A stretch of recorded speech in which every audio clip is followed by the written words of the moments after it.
Greetings, our Hebrew Israelite brothers and sisters. This is the High Priest, L.D. Smith, the Watchman on the wall. Family, as always, grab that King James. But first and foremost, I want to give a shout out to the whole family, Israel. With that being said, family, we're going to get right into our teaching. We got a wonderful teaching as always. I ask you guys to read along with me, think about the wording, listen to the words that are coming out of your mouth, and I know that the Most High will give you clear understanding. Now, that being said, we're going to get right into our teaching. Now, I think I did name this one, the Most High have set his terror over you, or either over us or something like that. But anyway, he have sent his terror out. All right. And this is something that he used way back when he was first bringing our ancestors out. He sent his terror before them for the other nations. And see, family, this is something that the Most High is going to do here in this time that we're living in, because he never changes. He always. And see, family, when our ancestors first came over here, he sent his terror on our ancestors, because he says you'll be running when no one is chasing you. See, even if a leaf on a tree wave like that, our ancestors take off and start running because they thought the enemy was chasing them.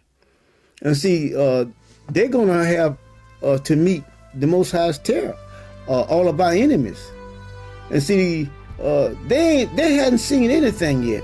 They hadn't seen anything yet. And believe me, family, I'm telling you, the Most High never changes. He says it all through his word. He says his word is fixed in heaven. He's not going to change it. What he has said, what he has done, that's what you know he's going to do. David says, remember thy mercies of old, from way back there. Remember that with me. Be merciful unto me. See, so he's saying, well, you did it back there now. Don't forget about that. Why? Because you keep doing the same thing over and over. See, so that's how I expect the Most High to work in my life. You were merciful to my ancestors. Now you must be merciful unto me. You was good, kind, tender-hearted toward my ancestors. You have to be the same way with me. You were loving kindness with my ancestors. You still have to be that way with me. Why? Because I changed not. He doesn't change.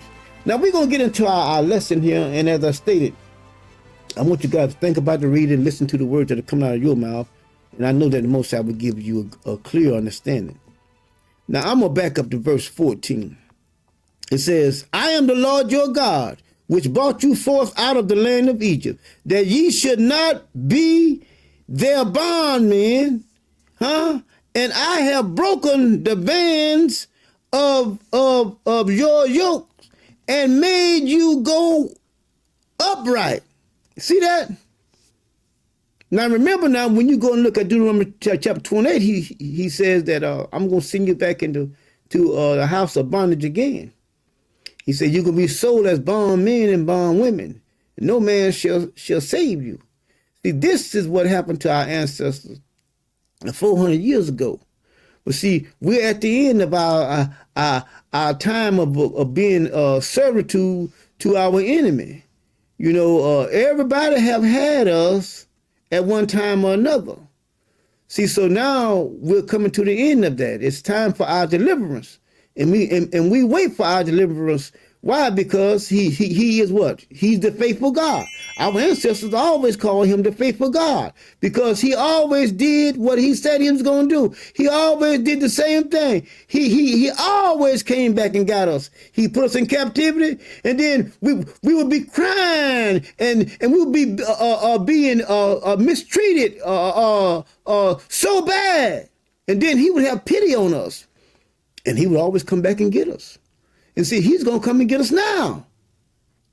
The time is almost here, family. Just hold on.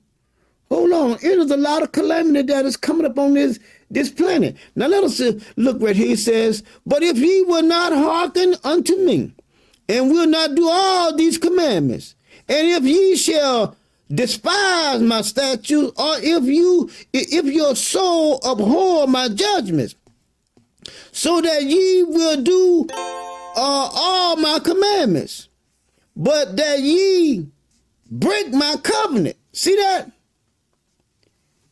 Wouldn't do it. Despise his statutes and judgments. And see, this is what people today, they break all of his statutes and judgments and his commandments. And then figure, well, he's not talking directly to me. But see, here's the thing. If you are up under this covenant, this everlasting covenant that he had made with Abraham and his seed, and you refuse to honor his Sabbath, then you don't have a covenant. Because honoring the Sabbath is a sign that you have an everlasting covenant with the Most High God of Israel. See, so I mean, I don't know why people, can't understand that. Maybe they don't want to read, but if you go over there and you look at the book of Ezekiel, Ezekiel, he tells you there that he said, I gave you my Sabbath for a sign that you have a covenant with me. But well, I don't have to honor the Sabbath. You know what I mean? Well, then you don't have a covenant.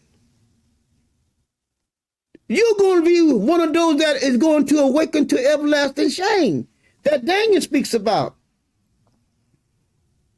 because you don't have a covenant. He said he gave you the Sabbath for a sign that you are in covenant with me. Man or woman, boy or girl, it doesn't make any difference. The gender does not make any difference.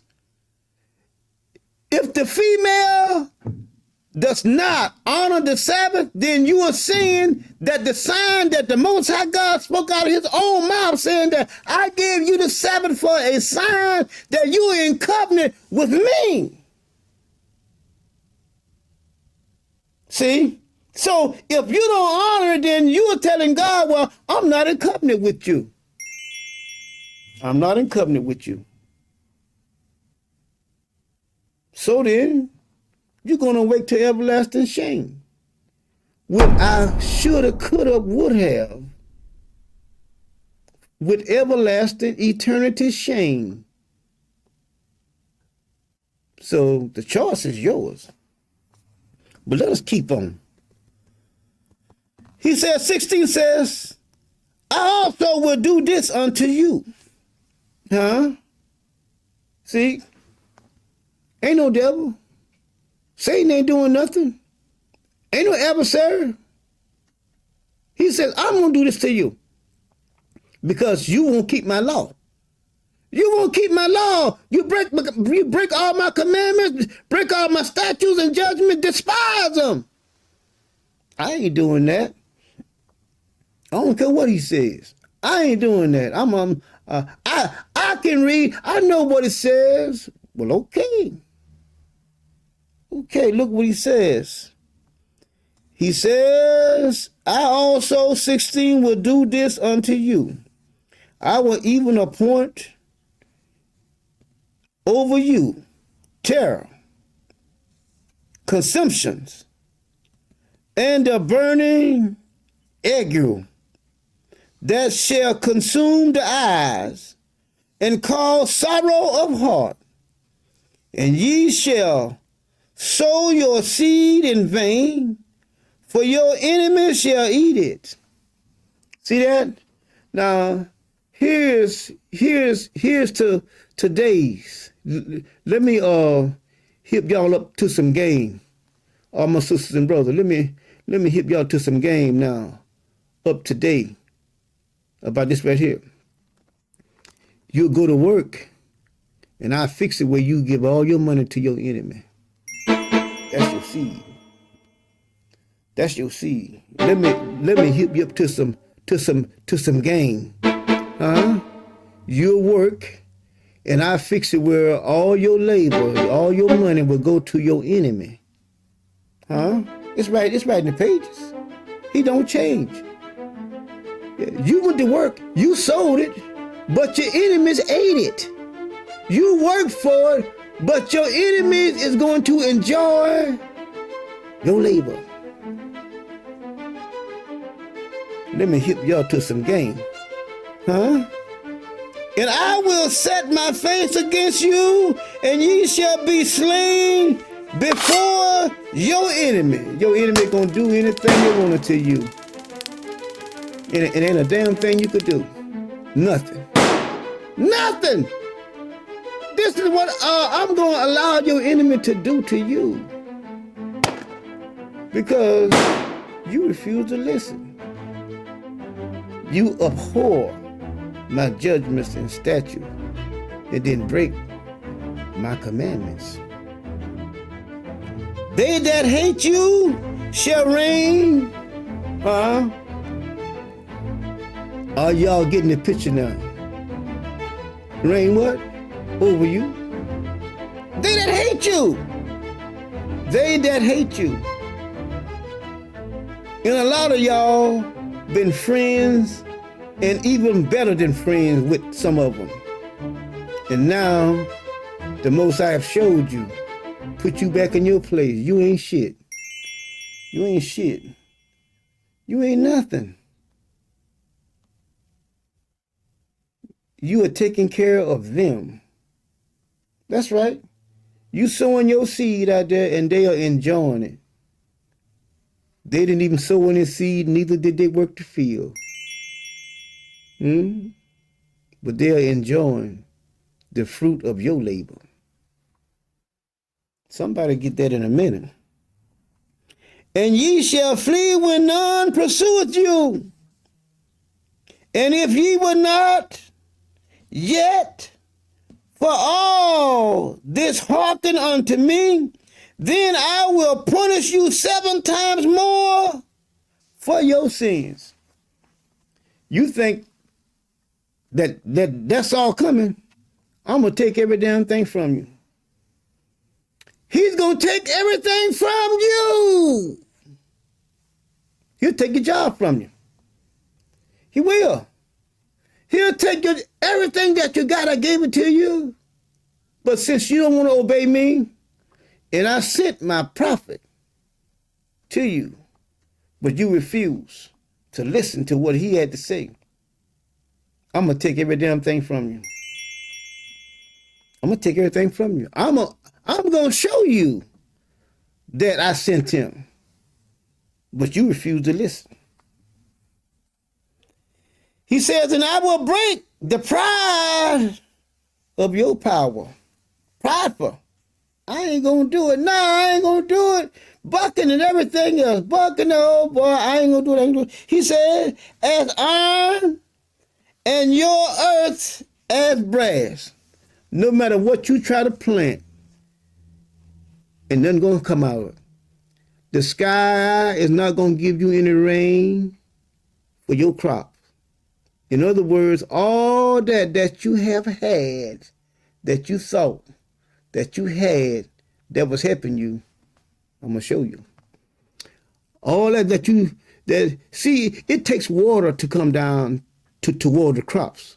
But let me hit y'all to some game. It's in the day's life. It's all those things that you have acquired. Let's say you went to college and you got degrees and whatnot. He said, I make that way. Those degrees ain't worth a damn. And you will not prosper. You will not prosper. But somebody gonna get that in a few minutes. He says, and your strength shall be spent in vain. All that you did. I went to school for all them years. You did it for nothing. You did it for nothing because the earth is the Lord and the fullness thereof, and all them that dwell therein. I can make those that you go to with your degree look at that and that shit, that ain't nothing. Why? Because I got them over you. I got them over you. They are reigning over you, and they are your enemy. For your land shall ye yield her increase, neither shall the trees of the land yield their fruit. All the ways that you had money coming in, I'm going to cut all that shit off. All the ways that you had money in, I'm going to cut all that off. Yeah. You say, I'm going to cut it off. And if ye walk contrary unto me and will not hearken unto me, I will bring 7 times more plagues upon you according to your sins. See that? See, so you have to know how to read this in today's life. Yeah, see, you ain't got no land now. You ain't got no trees now. But see, but like back there, land and trees, but crops and whatnot, that was a way of income, making money. But he says, I'm going to shut all the ways off of you making money. I'm going to show you. But anyway, family, we're going to close out there. To all our family, we love you guys. And we're going to continue on our lesson next week. And y'all know how we do it on the count of 3, all right? 1, 2, 3. One word, one God, one people, one love. Lead God. All praise, all praise. Until our next time, family, we say shalom. We love you. Our ancestors have nothing to do with Jesus, aka Lucifer, or anyone else from the so-called New Testament faith. The Most High wrote His law, His commandment, with His own finger, and shared what His New Testament or New Covenant looks like to His chosen people, the only family He has ever known. If you believe we should only obey the voice of the Most High as commanded, then smash that subscribe button and come learn with us. We post every Monday, Wednesday, and Friday 6 p.m. Eastern Standard Time. Shalom.